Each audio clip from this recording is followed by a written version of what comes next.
မားကလည်းစော်ဝဲရေးနိုင်တို့ကြံကောင်းပါတယ်ဆိုရင်တော့1000 2000နဲ့ပြီးပါဘောပါ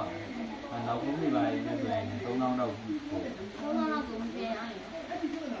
လုံးပြတာရခဲ့ရင်ပြောတာဘုကမှကြီးလို့ဟုတ်လားဒီလိုတော့ဟဲ့ပူပူလေးအေးရဲ့စိတ်ဒီလိုတော့ရမ်းသိလို့ဘုကလည်းလာ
ဒီ